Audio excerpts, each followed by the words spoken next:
Lush, and I'm outside the Hub Culture Pavilion. Really pleased that Valerie Keller has stopped by. Thank you so much for coming. My pleasure. So there's a lot of discussion at Davos about the business with purpose, and I know that you've been doing some work on this, and you've been doing it for a while. Just tell me a little about the journey that you've been on. Yeah, happy to. And can I tell it to you the story of Yeah. Beacon, how we started? Because it actually started here 3 years ago in a Davos moment where we stood on stage with Richard Branson, Paul Pullman, Arianna Huffington, and people that were really kind of beacons of what it meant to be a business in the world. And we really started to see that there is a movement, that it is not just kind of a niche, like nice to have for business to be purposeful, but actually it's become part of the mainstream. And so now fast forward 3 years later, and it's 2 years later. Okay. And we were surrounded here, at least in our context, by hundreds of what we would say beacons of purposeful business, and that it had become kind of a part of the normal conversation. And there's a way to look at that says actually part of the things that are really stressful and hard in the world are actually starting to drive this shift that we see too. Tell me why. Well, a couple things, and we've done some interesting research on this that we'll be actually fully releasing in the coming weeks and months. But we talked to about 1,400 global leaders, so the peers of people who were here, and we were asking them, like, what is it that it takes to succeed in this volatile, disrupted, uncertain world where there's a lot of fear, doubt, and uncertainty? Yeah. What does it take to succeed as a business, right? And the things that they told us there were also the things that they said mapped to being a more purposeful business. And interestingly, we started to see that people were saying, well, right now we're prioritizing the single shareholder, but actually there's a move to say the 21st century evolution of business is providing for multiple stakeholders, right?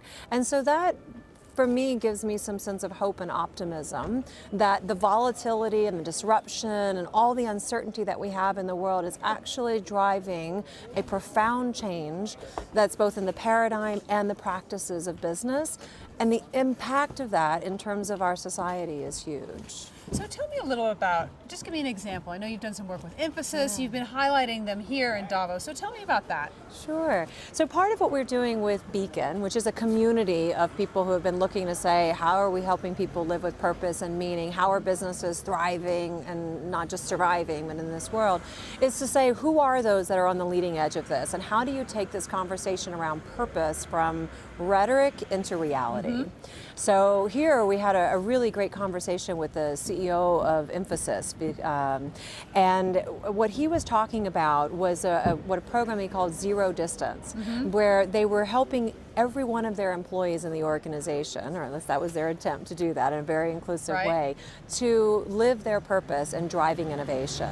And so the interesting thing there was that they were able to see that from the time that they first started this to where they are today, their employee engagement has gone so much higher. Wow. And people feel a sense of belonging, right? They feel a sense of pride, they feel a sense of optimism. And if you think about most businesses today and kind of where most people are living their life, are they getting that same sense of meaning and fulfillment, right? And so those companies like Emphasis, who were able to put the theory into practice in real ways, are finding that they're able to drive a whole transformation of their culture, driving a whole transformation of their business. And interestingly that they've been able to innovate in entirely different ways. And it's completely attached to their productivity and their profitability as well. So what's next for you? Yeah.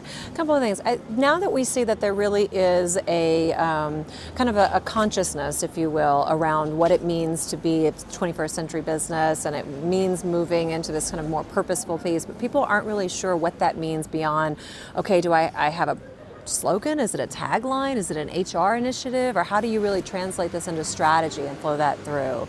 So what we're doing in a couple of things from a Beacon perspective is saying, here's best practices. Here's what organizations and these global leaders who have incredible amount of power and influence, right, to help transform their organizations and touch real lives. Here are the steps, right, that an organization takes when they embark on a purpose journey to help the organization to transform. So part of it is about putting that in place.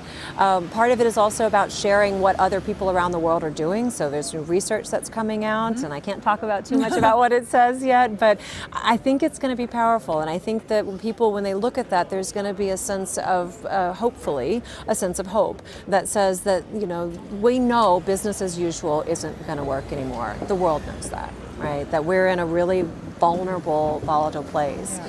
And so for there to be so much, I think, awareness that what's gotten us here has been good, it's served us well, but it isn't sustainable as a way of business providing for human well-being. And there is a shift into saying that actually business has a role to play, and not in a don't do bad things, right, but actually in a kind of leveraging all this incredible technology and all the amazing innovation that's coming to provide for human well-being. And that's exciting. So to help be a part of advancing that movement, to share the stories and the stats, and then to work with organizations on kind of saying this is where we are today, but this is what we're going to do to move into that new evolution.